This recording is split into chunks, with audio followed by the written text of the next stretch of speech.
नमस्कार, मैं हूं अंकुर। आप देख रहे हैं सत्य हिंदी। एक नजर अब तक की सुर्खियों पर। बिहार विधानसभा चुनाव का पहला चरण आज यानी गुरुवार से शुरू हो गया है। इस चरण में 3,75,00,000 से ज्यादा वोटर अपने मताधिकार का इस्तेमाल करेंगे।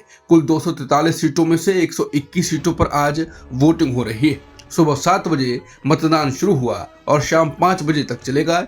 ये चरण महागठबंधन के लिए बेहद अहम माना जा रहा है, क्योंकि 2020 के चुनाव में इन्हीं 121 सीटों में से 63 सीटों पर महागठबंधन को जीत मिली थी। वहीं भाजपा और जदयू ने मिलकर 55 सीटें जीती थी। बिहार विधानसभा चुनाव को लेकर पहले चरण के लिए मतदान शुरू हो चुका है। ये एक महत्वपूर्ण चरण है जिसमें 18 जिलों के 121 विधानसभा क्षेत्रों को शामिल किया गया, जो पूरे चुनाव नतीजे की दिशा तय करेगा। एनडीए और महागठबंधन दोनों का प्रतिनिधित्व करने वाले कई हाई प्रोफाइल उम्मीदवार मतदाताओं का सामना कर रहे हैं, जिनमें उप मुख्यमंत्री सम्राट चौधरी और विजय कुमार सिन्हा जैसे दिग्गज नेता और साथ ही विपक्षी सीएम उम्मीदवार तेजस्वी यादव भी शामिल हैं। पारिवारिक गतिशीलता को और बढ़ाते हुए यादव परिवार से अलग हुए उनके बेटे तेज प्रताप यादव भी इस चरण में अपनी राजनीतिक पार्टी के साथ किस्मत आजमा रहे हैं। अन्य प्रमुख हस्तियों में जदयू के प्रदेश अध्यक्ष उमेश कुशवाहा और राजद प्रमुख लालू प्रसाद यादव के करीबी सहयोगी भोला यादव भी शामिल हैं। इस चरण में भाजपा के टिकट पर चुनाव लड़ रही लोकप्रिय लोक गायिका मैथिली ठाकुर और राजद के टिकट पर चुनाव लड़ रहे भोजपुरी अभिनेता खेसारी लाल यादव जैसे सेलिब्रिटी दावेदार भी मैदान में हैं। विवादास्पद सीट मोकामा, जहां जदयू से उम्मीदवार बाहुबली अनंत सिंह हैं, जो अपने प्रतिद्वंदी दुलारचंद यादव की हत्या के मामले में गिरफ्तार हैं, और रघुनाथपुर, जहां से राजद उम्मीदवार दिवंगत गैंगस्टर से राजनेता बने मोहम्मद शहाबुद्दीन के बेटे ओसामा हैं। कुछ ऐसी सीटें हैं जिन पर नजर रखी जानी चाहिए। उम्मीदवारों की प्रमुखता, चुनावी इतिहास और स्थानीय जातिगत गतिशीलता के आधार पर पहले चरण में कई विधानसभा क्षेत्र महत्वपूर्ण चुनावी मैदान के रूप में उभर कर सामने आ रहे हैं। बिहार विधानसभा चुनाव के पहले चरण में मतदान के दौरान 2 महिलाओं ने आरोप लगाया कि उन्हें वोट डालने नहीं दिया गया। श्रेया नाम की महिला ने बताया कि बीएलओ ने हमें पर्ची नहीं दी, कहा कि डिजिटल डाउनलोड करो। मेरा नाम वोटर लिस्ट में है, सीरियल नंबर 17 है। मैंने वोटर आईडी भी दिखाई, फिर भी कहा गया कि बिना पर्ची वोट नहीं डाल सकते। श्रेया ने बताया कि वो सुबह 6:30 बजे से लाइन में इंतजार कर रही थी, लेकिन जब उन्हें वोट डालने नहीं दिया गया तो निराश होकर वापस लौट गई।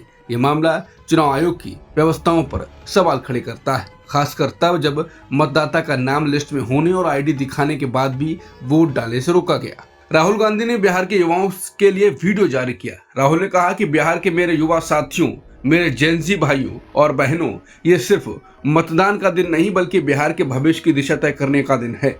आप में से कई पहली बार वोट डालने जा रहे हैं। ये सिर्फ आपका अधिकार नहीं बल्कि लोकतंत्र की सबसे बड़ी जिम्मेदारी है। आपने देखा हरियाणा में किस तरह भयंकर वोट चोरी का खेल खेला गया। महाराष्ट्र, मध्य प्रदेश, छत्तीसगढ़, हर जगह इन लोगों ने जनता की आवाज दबाने की कोशिश की। अब इनकी नजर बिहार पर है। आपके वोट पर, आपके भविष्य पर बड़ी संख्या में अपने मतदान केंद्र जाइए। महागठबंधन के अपने प्रत्याशी को वोट दीजिए। बूथ पर हो रही हर साजिश, हर हेरफेर पर सतर्क रहिए। लोकतंत्र की सबसे बड़ी ताकत जागरूक जनता होती है। बिहार का भविष्य आपके हाथ में है। वोट चोरी, सरकार चोरी की इस साजिश को हराइए। सत्य और अहिंसा के रास्ते पर चलते हुए अपने वोट से लोकतंत्र को बचाइए, बिहार को जगाइए। पीएम मोदी ने मतदान की अपील की है और एक्स पर लिखा कि बिहार में आज लोकतंत्र के उत्सव का पहला चरण है। विधानसभा चुनावों में इस दौर के सभी मतदाताओं से मेरा आग्रह है कि वो मेरे उत्साह के साथ मतदान करें। इस मौके पर पहली बार वोट डालने जा रहे राज्य के अपने सभी युवा साथियों को मेरी विशेष बधाई। याद रखना है, पहले मतदान फिर जलपान। बिहार चुनाव के पहले चरण से ठीक पहले चुनाव आयोग को अपनी मतदाता सूची संशोधन प्रक्रिया यानी एसआईआर को लेकर सुप्रीम कोर्ट में सफाई देनी पड़ी। विपक्षी दलों ने आयोग पर सवाल उठाया कि आखिर 3.66 लाख नाम वोटर लिस्ट से क्यों हटाए गए। याचिकाकर्ताओं ने चुनाव आयोग के इस दावे पर सवाल उठाया कि वर्तमान अभ्यास राज्य की मतदाता सूची के 2003 के पारदर्शी गहन पुनरीक्षण का एक छोटा सा हिस्सा है। चुनाव आयोग ने बताया कि 30 सितंबर को जारी फाइनल वोटर लिस्ट में इतने नाम हटाए गए हैं जो 1 अगस्त की ड्राफ्ट लिस्ट में शामिल थे। विपक्ष ने कहा कि आयोग को यह बताना चाहिए कि किन कारणों से इतने नाम हटाए गए। हालांकि आयोग ने अपने 24 जून के आदेश में कहा था कि यह प्रक्रिया इसलिए की गई क्योंकि कई राजनीतिक दलों ने वोटर लिस्ट में गड़बड़ी की शिकायत की थी।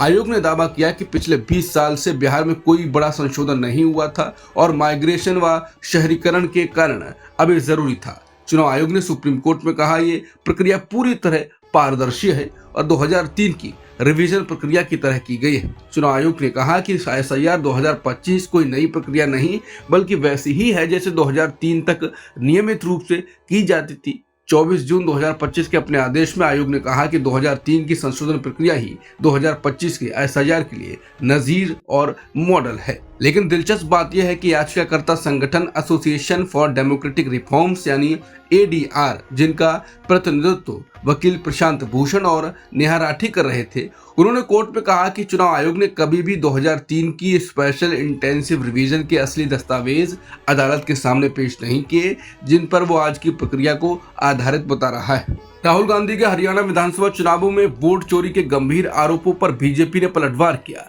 पार्टी ने राहुल गांधी के दावों को झूठा और आधारहीन बताते हुए कहा ये सब बिहार चुनावों से ध्यान भटकाने के लिए एक गढ़ा हुआ मुद्दा है। हालांकि इसने राहुल के उन आरोपों का जवाब नहीं दिया जो चुनाव आयोग के ही तथ्यों के सामने रखकर आरोप लगाया गया। पार्टी ने यह भी नहीं कहा कि अगर ये गंभीर आरोप है तो इसकी जांच की जाएगी। केंद्रीय मंत्री किरेन रिजिजू ने बुधवार को भाजपा मुख्यालय में आयोजित प्रेस कॉन्फ्रेंस में कहा कि लोकतंत्र में जीत और हार दोनों को स्वीकार करना पड़ता है, लेकिन कांग्रेस अपनी हार को छिपाने के लिए चुनाव आयोग पर हमला बोल रही है। राहुल गांधी ने आज वोट चोरी पर हाइड्रोजन बम गिरा दिया। राहुल ने हरियाणा के मुख्यमंत्री नायब सिंह सैनी का एक वीडियो दिखाया जिसमें सैनी कहते दिखाई दे रहे हैं, हम हरियाणा में जीत को लेकर पूरी तरह आश्वस्त हैं, सभी इंतजाम किए जा चुके हैं, हमारे पास सारी व्यवस्थाएं हैं। इस पर राहुल गांधी ने सवाल उठाया और कहा कि जब सभी एग्जिट पोल और संकेत कांग्रेस की जीत की ओर इशारा कर रहे थे तो फिर ये इंतजाम, ये व्यवस्था क्या थी। राहुल गांधी ने एक प्रेजेंटेशन के दौरान एक महिला की तस्वीर दिखाई और आरोप लगाया कि उसने हरियाणा के 10 बूथों पर 22 बार वोट डाला है। उन्होंने कहा ये एक सेंट्रलाइज्ड साजिश है। जिस महिला की बात हो रही है वो एक ब्राजीलियन मॉडल है। ये सेंट्रलाइज्ड साजिश का सबूत है। ऐसे 25 लाख लोगों में से एक उदाहरण है ये। एक ब्राजीलियन शख्स हरियाणा की वोटर लिस्ट में कैसे? गांधी इस पर सवाल उठा रहे हैं ये कैसे संभव हुआ। ये चुनाव प्रक्रिया में धोखाधड़ी की ओर इशारा करता है। राहुल गांधी ने कहा कि मैंने जो कहा वो 100% सही है। देखिए कैसे उन्होंने एक राज्य चुरा लिया। ये प्रदेश स्तर और राष्ट्रीय स्तर पर हो रहा है। हरियाणा से शिकायतें आ रही थीं कि कुछ ठीक नहीं है। मध्य प्रदेश से भी ऐसा ही हो रहा था। फिर हमने हरियाणा के बारे में डिटेल्स ली। राहुल ने युवाओं और जेनजी से कहा कि जेनजी इसको समझें, आपका भविष्य खराब किया जा रहा है। आप सुने, मैं स्टेज पर जो बोलता हूँ वो गंभीरता से बोलता हूँ। राहुल ने बताया कि 5 कैटेगरी में कैसे इन्होंने हरियाणा का चुनाव चोरी किया।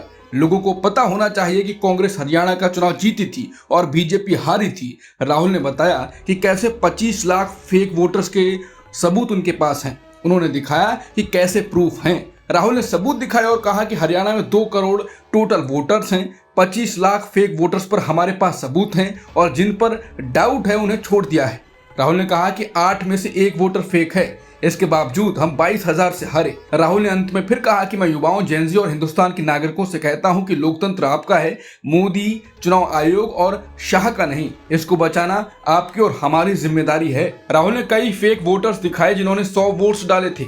एक महिला ने कितनी बार वोट डाले, कैसे उसके नाम में पुरुष का नाम लिखा हुआ था, उम्र गलत लिखी थी। राहुल ने 2 पत्रकारों को बुलाया और दिखाया और उनसे गलतियां निकलवाई। राहुल ने दिखाया कि कैसे एक महिला का नाम ममता, दुर्गा, संगीता, मंजू था, किसी में ब्लर फोटो था, धुंधला फोटो, आप शक्ल ना पहचान पाए, किसी में नाम अलग था, किसी में दूसरी जानकारियां अलग थी। राहुल ने दिखाया कि कैसे एक व्यक्ति यूपी और हरियाणा में वोट डाल रहा है। राहुल ने कहा यह बूथ लेवल पर नहीं, ऊपर से कराया जा रहा है। चुनाव आयोग बीजेपी की मदद कर रहा है। राहुल ने कहा कि इसीलिए चुनाव आयोग सीसीटीवी फुटेज डिस्ट्रॉय कर रहा है। चुनाव आयोग क्यों ये नाम नहीं हटा रहा? क्योंकि हटा देगा तो फेयर इलेक्शन हो गई। इसी नहीं चाहता कि फेयर इलेक्शन हो। राहुल ने फेक वोटर्स का फाइल दिखाते हुए कहा कि वोटर लिस्ट ही फर्जी है तो लोकतंत्र क्या रहा। लोगों को समझना पड़ेगा कि हरियाणा में चुनाव नहीं हुए, वो एक झूठ था, हमने साबित कर दिया।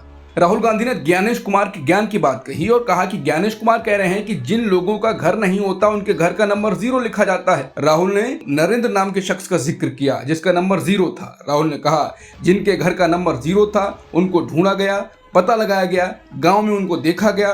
राहुल ने उनका घर दिखाया और बताया कि हाउस नंबर 0 इसलिए लिखा जा रहा है क्योंकि वो वोट करें और गायब हो जाएं, कोई ढूंढ ना पाए, पता ना लगा पाए। राहुल ने कहा कि ज्ञानेश कुमार झूठ बोल रहे हैं, ओपनली झूठ बोल रहे हैं। राहुल ने फिर वही दिखाया कि कैसे लोगों का हाउस नंबर 0 थे, एक घर में 66 लोग थे, 500 वोटर्स थे।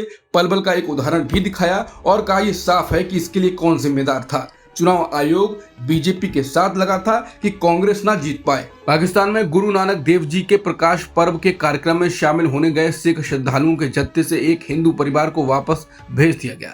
दिल्ली निवासी अमरचंद ने बताया कि वो अपनी पत्नी और परिवार के 6 सदस्यों के साथ अटारी वाघा बॉर्डर पार करके पाकिस्तान पहुंचे थे, लेकिन वहां पाकिस्तानी अधिकारियों ने उन्हें रोक दिया। अमरचंद ने कहा कि हमें कहा गया कि आप हिंदू हैं, सिख जत्थे के साथ नहीं जा सकते। अमरचंद के मुताबिक उन्होंने सभी औपचारिकताएं पूरी की थी और 7 सदस्यों के लिए 95,000 पाकिस्तानी रुपए के टिकट भी खरीदे थे, लेकिन इसके बाद 5 पाकिस्तानी अफसरों ने उन्हें बस से उतार दिया और भारत वापस भेज दिया। पैसे भी वापस नहीं किए। अमरचंद पहले पाकिस्तानी नागरिक थे जो 1999 में भारत आए और 2010 में भारतीय नागरिकता हासिल की। उन्होंने दावा किया कि लखनऊ के 7 अन्य भारतीयों को भी इसी तरह लौटाया गया। वहीं लगभग 1900 सिख श्रद्धालुओं का जत्था 4 से 13 नवंबर तक पाकिस्तान के ननकाना साहिब, पंजा साहिब, सच्चा सौदा और करतारपुर साहिब गुरुद्वारों की यात्रा पर गया है। पहले भारत सरकार ने सुरक्षा कारणों से जत्थे को जाने की अनुमति नहीं दी थी, लेकिन बाद में मंजूरी दे दी। अमेरिकी राष्ट्रपति ट्रंप ने बुधवार को न्यूयॉर्क सिटी के नए मेयर जोहरान ममदानी को खुले चेतावनी दी। ट्रंप ने कहा कि ममदानी को वॉशिंगटन के साथ नया रिश्ता बनाना चाहिए, वरना उन्हें बड़ा नुकसान उठाना पड़ सकता है। फॉक्स न्यूज को दिए एक इंटरव्यू में ट्रंप ने कहा कि वो ममदानी से बात करने को तैयार हैं, लेकिन उन्होंने साफ कहा कि अगर ममदानी सफल होना चाहते हैं तो उन्हें वॉशिंगटन और उसकी आर्थिक मदद का सम्मान करना चाहिए। ट्रंप ने यह भी कहा कि न्यूयॉर्क ने लेफ्टिस्ट ममदानी को चुनकर देश की संप्रभुता खो दी है। उन्होंने ये भी जोड़ा, हम इसका समाधान करेंगे, लेकिन ये नहीं बताया कि वो क्या करने वाले हैं। अब तक की खबरों में इतना ही। बाकी खबरों के लिए बने रहिए सत्यहिंदी.com के साथ। Copyright disclaimer under Section 107 of the Copyright Act 1976. Allowance is made for fair use for purposes such as criticism, comment, news reporting, scholarship, and research. Fair use is a use permitted by copyright statute that might otherwise be infringing.